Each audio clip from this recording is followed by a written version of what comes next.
America और Iran की जंग और इसराइल की जंग में पाकिस्तान का डील का एक बहुत बड़ा रोल सामने आया। बहुत बड़ा रोल सामने आया। प्लानिटरी कंडीशन की वजह से हुआ ही है, लेकिन हमारे कुछ लोग कहते भी हैं, लेकिन उन्हें पता नहीं है कि किस तरह प्लेनेट के कंडीशन ने पाकिस्तान को प्रोमिनेट किया। हमारे फील्ड मार्शल को, हमारे वजीर आजम को, यानी पाकिस्तान की इन्वॉल्वमेंट को बहुत बड़ा साबित किया और दुनिया में जय जयकार हो रही है हमारी। कैसे एस्ट्रोलॉजिकली इसको देखेंगे? लोग कह देते हैं लेकिन उनको पता नहीं है कि देखें कैसे इसको, क्योंकि इसने तो क्योंकि अनप्रेडिक्टेबल टाइम है। मार्च सेक्शन का अनप्रेडिक्टेबल चीजें हैं, एक इंतहाई खतरनाक टाइम है, उसमें अनप्रेडिक्टेबल चीज हो रही, सीज फायर हो रहा है। हमारे लोगों को, हमारे बाहर बैठे यूट्यूबर्स को भी एक झटका लग रहा है, इंडिया को एक बहुत बड़ा झटका लग रहा है, और जो एस्ट्रोलॉजर कहते हैं उन्हें पता ही नहीं है कि देखना कैसे। ये बड़ी प्रॉब्लम है।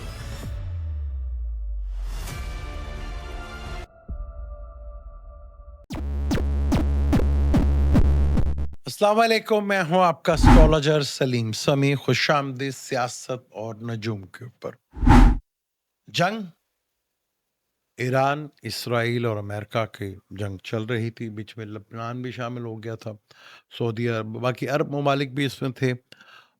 सीज फायर की बातें अचानक हो गई कि सीज फायर किया जाए, और जब 3 अप्रैल को मार्च आया तो जंग में थोड़ी तेजी भी आई। उसके बाद जब मार्स निकल गया वहां से, यानी कि मार्स थोड़ा डिग्री वाइज आगे हुआ, तो सीज फायर की बातें भी शुरू हो गई और सीज फायर चल रहा है।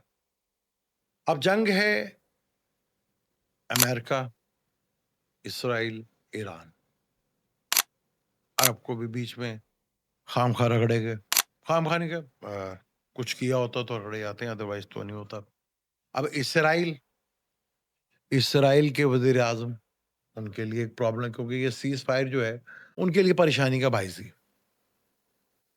और इस सीज फायर में अचानक पाकिस्तान का एकदम नाम आ जाना, पाकिस्तान में मीटिंग होना और पाकिस्तान की इन्वॉल्वमेंट बढ़ जाना, वो बहुत से लोगों को तकलीफ हुई। अगर एस्ट्रोलॉजिकली देखें तो प्लैनेटरी कंडीशन जो है वो बड़ी अनस्टेबिलिटी है, यानी कि मार्स सैटर्न के ऑपोजिशंस को कभी भी अच्छा नहीं माना जाता। मरकरी नीच का है, बातों पे यकीन करना मुश्किल हो जाता है। नेपच्यून के साथ था, उसका ताल्लुक भी पानी से है, और पाइसिस का ताल्लुक भी पानी से है। जिस नक्षत्र पे सारा कुछ हो रहा है ये, उसका ताल्लुक भी पानी से है। तो बड़ी अनप्रिडिक्टेबल सी चीज़ें हो रही है मार्स सैटर्न के, जैसे मैं कहता हूँ कि एक बड़ा अनप्रेडिक्टेबल टाइम होता है, अनस्टेबिलिटी होती है, जो सोचते हैं वो होता नहीं है, जो आप सोचते नहीं है वो हो जाता है। अब सारी दुनिया कह रही थी कि जी जंग बढ़ेगी, जंग बढ़ेगी, जंग बढ़ेगी, लेकिन जंग सीज़ फायर हो रहा है, और सीज़ फायर जो है किसी हद तक कामयाब भी हो रहा है। अभी तक तो जंग रुकी हुई है, लेकिन जिस तक वो लास्ट डेट है वो 21, उस पर सेम डिग्री वास मार्स सैटर्न का कंजक्शन भी। अच्छा, इस जंग में पाकिस्तान का बड़ा रोल बड़ा नुमाया हो गया कि पाकिस्तान ने डील करवाई, पाकिस्तान में हुई। फिर हमारे पाकिस्तान के जो फील्ड मार्शल साहब हैं वो बड़े प्रोमिनेंट इसमें हुए। हमारे वज़ीर आज़म साहब भी इसमें बड़े प्रोमिनेंट हुए। अच्छा, ये तकलीफ इंडियंस को बहुत ज़्यादा हुई।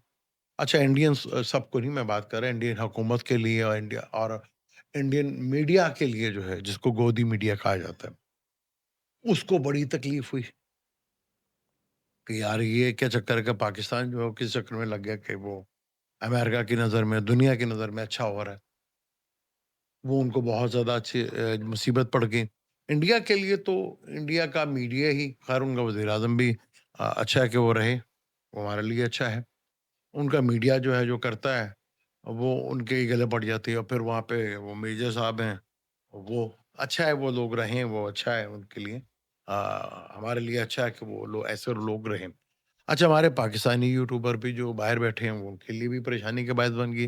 भई इनका कहाँ नाम बनता जा रहा है, इनको कहाँ क्रेडिट मिलता जा रहा है। तो वो ये चीज़ें हज़म करना कोई आसान काम नहीं था, मुश्किल काम था कि पाकिस्तान का, पाकिस्तान की गवर्नमेंट का, पाकिस्तान के मौजूदा फील्ड मार्शल साहब का नाम पूरी दुनिया में एक लिया जा रहा था, अच्छे व्यूज़ में लिया जा रहा था।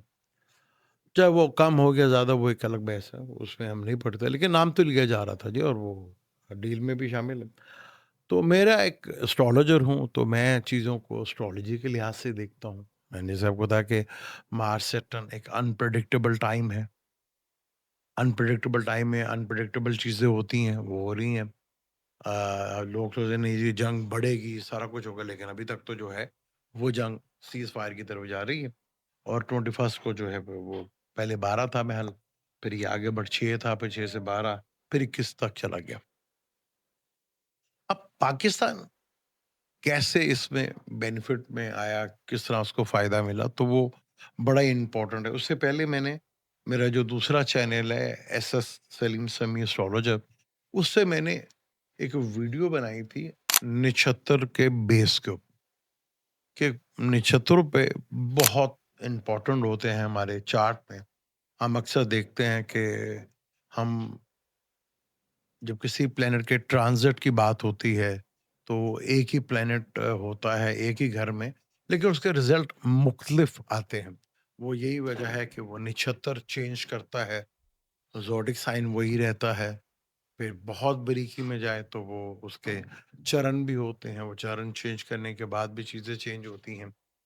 तो मेजॉरिटी में अगर देखा जाए पाकिस्तान के जो प्लैनेट हैं वो कैंसर में बैठे हुए हैं, और कैंसर में जब पाकिस्तान के प्लैनेट देखे तो मरकरी जो है वो भी पाकिस्तान के 4th हाउस में बैठा हुआ है। प्लूटो वो भी 4th हाउस में बैठा हुआ है। सैटर्न वो भी 4th हाउस में बैठा हुआ है। वीनस वो भी 4th हाउस में, और सन वो भी 4th हाउस में बैठा है। तो अगर इसको देखें तो 5 प्लैनेट जो है वो 4th हाउस में बैठा है, और गुलिक का मालिक भी 4th हाउस में बैठा हुआ है।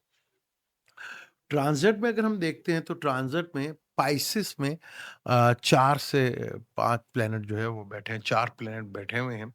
और पाइसेस भी जो है वाटर एलिमेंट है, कैंसर भी वाटर एलिमेंट है। अच्छा, पाकिस्तान का जन्म नक्षत्र जो है वो आराधरा है, यानी कि पाकिस्तान मून जमनाय का है, और मून आराधरा राहु का नक्षत्र है।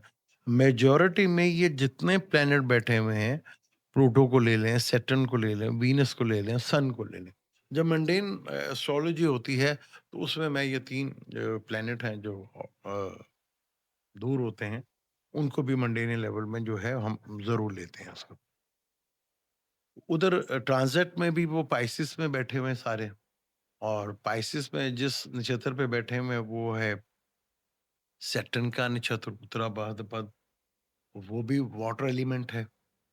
अच्छा, जो पाकिस्तान के 4 प्लैनेट बैठे हुए हैं, वो बैठे हुए हैं मरकरी के नक्षत्र पर, अश्लेषा नक्षत्र पे बैठे हुए हैं। अच्छा, अश्लेषा से जो बाद में जो नक्षत्र आता है, पहले से जो आता है, वो सैटर्न का नक्षत्र होता है। तो अब सैटर्न जो है 9वां नक्षत्र बन जाता है, ठीक है? तो वो एक इंतहाई अति मित्र नक्षत्र होता है, अति मित्र नक्षत्र होता है। तो मरकरी से देखें तो हमारे मेजॉरिटी में जितने भी प्लैनेट हैं वो अश्लेषा में बैठे हुए हैं। मरकरी को निकाल के बाकी जितने भी प्लैनेट हैं वो हमारे अश्लेषा में बैठे हैं। ट्रांजिट में जो प्लैनेट बैठे हैं वो बैठे हुए हैं इधर अपना सैटर्न के नक्षत्र पर। तो वो अति मित्र के नक्षत्र पे बैठे हुए हैं। तो डेफ़िनेट आहिस्ता-आहिस्ता मार्स जो है उधर बैठा हुआ है, मरकरी बैठा हुआ है, ये जल्दी प्लैनेट निकलेंगे। तो आहिस्ता-आहिस्ता सबने मरकरी के नक्षत्र पे आ जाना है। जो मरकरी के नक्षत्र पे आएँगे, और जो कि हमारे जो बाय बर्थ जो 4 प्लैनेट हैं, तो उनका जन्म तारा बन जाएगा, और वो जो हमारे मून नक्षत्र से 4 के तारा में आ जाएँगे। तो अब ये नक्षत्र इधर बैठने से, क्योंकि जब अति मित्र का तारा आता है तो वो आपकी जिंदगी में बड़े बेनिफिट में साबित होते हैं। तो ये एक वजह है। सन जिसका ताल्लुक गवर्नमेंट से है। अच्छा, मार्स जो है हमारा वो आराधना में बैठा हुआ है। आराधना से जो है सैटर्न का नक्षत्र तीसरा तारा बनता है। मार्स जिसका ताल्लुक फौज से होता है, सिक्योरिटी इदारों से होता है। अच्छा, अब बैठे फोर्थ हाउस में है।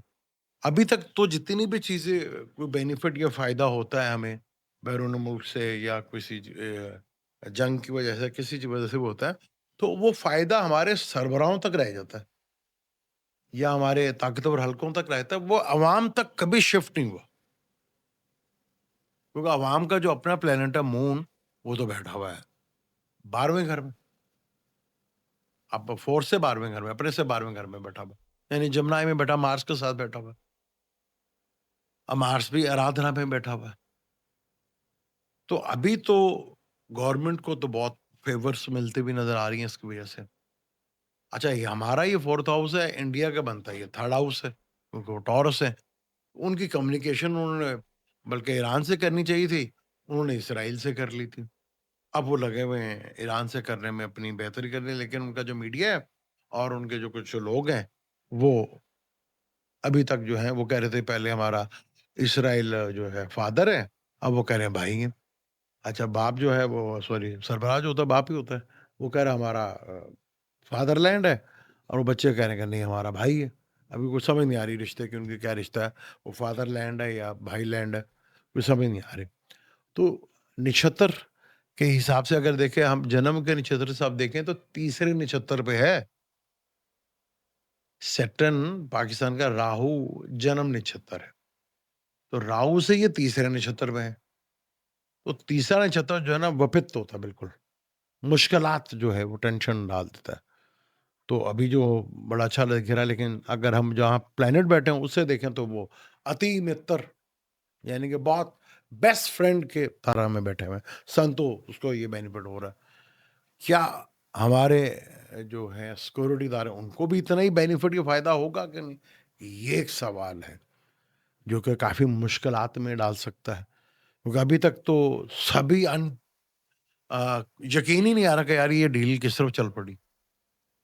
वो यकीन ही नहीं कर रहा था। आज मरकरी D9 में एक्सॉल्टेड का है। आपको बाहर से तो मरकरी पाइसेस का दिख रहा है, लेकिन अंदर से D9 में देखेंगे तो वो एक्सॉल्टेड का है।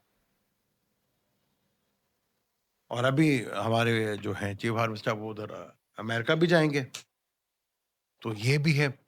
अब ये क्या पॉलिटिशियंस को तो शायद फायदा मिल जाए, क्या आवाम को भी और ताकतवर को क्या उसी तरह बेनिफिट मिलेगा? ये एक सवाल खड़ा हो जाता है। तो मैंने जो लास्ट टाइम भी एक वीडियो बनाई थी कि नक्षत्र की बड़ी अहमियत होती है। आपका जन्म तारा कोई सा भी जन्म तारा कहते हैं कि आप जिस ज़ोडिक साइन में पैदा होते हैं, तो उससे जहाँ वो ज़ोडिक साइन है, उसका लॉर्ड भी होता है, तो उससे एक नक्षत्र भी होता है जिसको फिक्स स्टार कहा जाता है, जिसे कुरान में मंजिलों के नाम से याद कि चाँद अपनी मंजिलें चलता है। आप उससे कह सकते हैं। उसको नक्षत्र कहते हैं।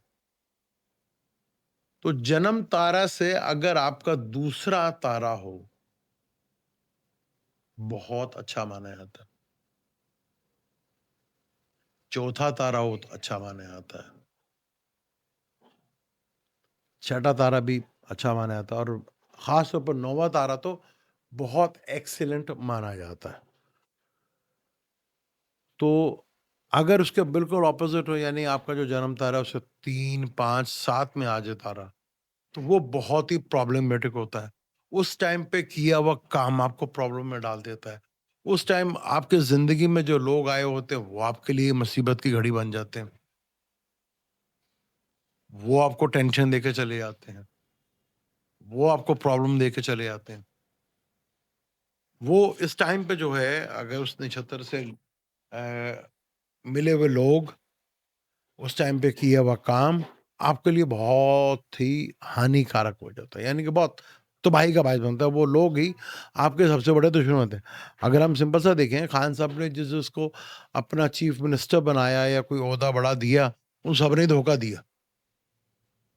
तो डेफ़िनेट उनका तारा जो है वो तीसरा ही होगा, 5वां होगा नौ या 7वां होगा। जो बेचारे उनके साथ डाई हार्ड रहे, जो कि उनके साथ शुरू से थे, नज़रियाती थे, वो बेचारे हैं खामख़ा जेल काट रहे हैं। और खान साहब भी जेल काट रहे हैं बिला वजह की किसी अवाम के चक्कर में। अवाम के चक्कर में काट रहे हैं ना। अब खान साहब के चार्ट की बात करें तो खान साहब का एरिस जो है वो बनता है मून साइन और नक्षत्र भी महल उनका अश्विनी बनता है। चलिए उनका भी चार्ट देख लेते हैं खान साहब का। थोड़ा-सा टाइम दो उनको भी देख लेते हैं। तो ये नक्षत्र की गेम जो है वो बड़ी इम्पोर्टेंट होती है कि प्लैनेट तो एक ही ज़ोडिक साइन में रहता है। लेकिन मुख्तलिफ रिज़ल्ट कैसे चेंज करता है ये बड़ा इम्पोर्टेंट होता है। वो हमारे यहाँ अभी तक जो है वो आदत नहीं है, वो तो बस हमारे यहाँ आदत है कि नहीं जी बस वो हमें ये बताएँ कि हमारा कैसा रहेगा हफ्ता, हमारा महीना, हम वही बिदक गई इधर ही फँसे। वो कभी हमने सोच अब ये देखें ना खान साहब जो हैं, वो एरीज़ लगे ना और अश्विनी नक्षत्र ही है उनका, ठीक है? अश्विनी नक्षत्र जो है, वो खान साहब का है। अब पाकिस्तान का चार्ट देखें तो राहु 16 बनता है, अवाम का भी उधर ही बैठा हुआ है, ठीक है? तो ये है और बाकी जो है अश्लेषा जो है वो उससे बनता है 9वां हाउस, ठीक है? तो खान साहब इस अवाम के चक्करों में ज़रूर फँस गए। अवाम बैठी हुई है अपने से 12वें घर में, वो किस्से कहानियों के घर में बैठी हुई है, सोशल मीडिया के घर में बैठी हुई है, तीसरा घर है ना, किस्सों कहानियाँ पे पहले किस्से कहानियाँ होते थे, फिर सोशल मीडिया में वो टिकटॉक पे लगी हुई हैं। वो कहते हैं कि इनकलाब लाएँगे, वो टिकटॉक पे लगी हुई है हमारी अवाम। तो अवाम हमारी जो है ना सिर्फ़ बातें करने के अलावा अब अभी तक जब भी हमें कुछ बड़ी डील मिलती है, पाकिस्तान को कोई खुशखबरी मिलती है, पाकिस्तान को कुछ मिलता है, तो अवाम को कभी नहीं मिलता। ये तो तय है। अच्छा अवाम को मिलता है, कभी गोबर टैक्स, अब सुना यूट्यूब पर भी टैक्स लगने वाला है, ठीक है? और पता नहीं किन-किन जगह पर टैक्स मिलेगा। यानी कि वो जो 2 जहाज़ है, वो तो गले ही पड़ गए हमारे। उस चक्कर में कितने टैक्स लग रहे हैं और पता नहीं वो कितना टैक्स लगेंगे भी हमें। यानी कि इनका कम्फर्ट लाइफ़ जो है जितनी ये बेहतर करने की कोशिश करते हैं, अवाम के लिए पर मुसीबत आ जाती है। और लेकिन अवाम कहती है कोई बात, चिल ठंड प्रोग्राम, ठीक है जी। तो पाकिस्तान की अगर हम दिशा की बात करें, तो पाकिस्तान में थोड़ा-सा चलिए आज पाकिस्तान की भी बात कर लेते हैं, पाकिस्तानी चार्ट की, क्योंकि 2000 से हम लेते हैं। सन 2000 से पाकिस्तानी चार्ट को हम लेते हैं। तो पाकिस्तानी चार्ट को हम देखें तो अभी वीनस की दिशा चल रही है पाकिस्तान की। अब वीनस की दिशा 2007 में शुरू हुई थी पाकिस्तान की। 2019 दिसंबर 2007 को वीनस की दिशा शुरू हुई थी। उससे पहले केतु की दिशा थी 22 दिसंबर 2000 केतु की दिशा थी सॉरी, उससे पहले वो शुरू हुई थी सन 2000 से। ये वो टाइम है जिसमें ये पूरी दिशा में जनरल मुशर्रफ साहब रहे थे। इस पूरी आए तो वो 99 में थे, यानी केतु से पहले मरकरी की दिशा थी, मरकरी की दिशा में वो आए थे। वो हाफ थोड़ा-सा टाइम उन्हें मिला। फिर केतु की दिशा में पूरा ऑल इन वन रहे। वो जैसे केतु की दिशा खत्म होने लगी, तो उन्होंने पहले कहा जी ये जितने भी पीपल पार्टी है, नून लीग है, ये सब करप्ट हैं, सारे चोर हैं, सारे फ्रॉड हैं। तो उनके ऊपर केसेस बनना शुरू हो गए। फिर जैसे ही दिशा खत्म होने लगी जैसे ही दिशा खत्म होने लगी, तो प्रॉब्लमैटिक जो है वो चीज़ें होती रहीं। वो प्रॉब्लम रही, ठीक है जी। वो दिशा खत्म होने वाली थी, अगली दिशा शुरू होने वाली थी। वो तो एनआरओ मिल जाता था। यानी कि जितने भी गुनाहगार थे, वो सब पाक साफ हो गए थे। ठीक है जी। फिर वो दिशा शुरू हुई 2007 से लेकर जो अब तक चल रही है और ये दिशा जो चल रही है, लंबी दिशा है। 20 साल की दिशा है ये और ये लंबी दिशा जो है 19/12/2027 तक का है ये। उसके बाद सन की दिशा। जैसे ही दिशा खत्म होनी है, उससे पहले कह लें कुछ अर्सा पहले हुकूमत के तो जो है ये जितना भी सेटअप है उसके लिए तो शदीद मुश्किलात है, शुरू हो जाएँगी और बल्कि सेटअप ही सारा खत्म हो जाएगा ये। तो लेकिन अवाम का कुछ नहीं होगा, ठीक है? वो तो कन्फर्म है। क्योंकि जो अवाम के लिए उनके लिए होता है जो कुछ करते हैं, जो कुछ करना ही कुछ नहीं है। जो तस्वीर लेके बैठे रहते हैं उनके लिए क्या कुछ होना। तो यहाँ पर ये दिशा में 20 साल की दिशा में आपने देखा कि अपना पहले पीपल पार्टी की हुकूमत आई, फिर नवाज शरीफ साहब की हुकूमत आई, फिर बीच में खान साहब की हुकूमत आ गई, फिर बीच में ऐसी हुकूमत आई जो कि पीडीएम जिसे कहते हैं, जो कि नाकाबिले यकीन हुकूमत आई, इतनी ताकतवर हुकूमत तो कभी आई ही नहीं। सारे पाक साहब वो बिल्कुल जो वज़ीर-ए-आज़म साहब अगर 1 दिन डिले होते हैं, तो शायद जेल के अंदर होते। फर्द जुर्म भी आयद हो जानी थी। वो ऐसा मिरेकल हुआ वो, ठीक है। वीनस की दिशा लंबी थी, तो वीनस की दिशा लंबी थी तो उसमें लंबे-लंबे काम हुए, यानी कि पीरियड चले हुए, इसमें वही पीरियड था जिसमें खान साहब पॉपुलर भी हुए। फिर उसमें वही दिशा थी जो खान साहब वज़ीर-ए-आज़म भी बने। फिर वही दिशा थी कि नवाज़ शरीफ साहब जो तीसरी दफ़ा वज़ीर-ए-आज़म बने जो बन नहीं सकते थे। तो इस दिशा ने बड़ा कमाल किया। पाकिस्तान के लिए तो ख़ैर कुछ भी नहीं किया। पाकिस्तानी अवाम का और पाकिस्तान का सिर्फ़ दिवालिया ही निकला। इसमें सरबराह, ताकतवर हल्के, यही सारे अमीर हुए और अवाम में भी जो इस सिस्टम के साथ जुड़े रहे उनके भी जैसे मीडिया। अच्छा, मीडिया की जो है ना चाँदनी वो मैं आपको बता दूँ, वो सिर्फ़ 1.5 साल का टाइम रह गया। हुकूमत का भी कह लें कि जब मीडिया जो है ना, इनकी जो जितनी भी चाँदी लगी ना ये 2007 से लगी थी। यानी वीनस की दिशा में जो कभी जितने भी सहाफ़ी थे या जितने भी वो फटफटिया पे आया करते थे। उसके बाद तो ऐसी चाँदी लगी उनकी, ऐसी चाँदी लगी उनकी कि आप सोचे भी ना। अब वो चाँदी में थोड़े दिनों तक रहेगी इनकी, वो भी ख़त्म होगी। और पाकिस्तान की ये दिशा जो थी 2007 इसने पाकिस्तान पे जितना बहुत भयानक दिशा थी ये, बहुत खतरनाक दिशा थी। अगर राव से भी देखें तो छठा घर बनता है। सरबराहों के लिए तो एक्सीलेंट ये थी। हाँ, जिसने पाकिस्तान के लिए सोचा उसके लिए बहुत बुरी थी भई ये तो। उसके लिए टेंशन वाली थी।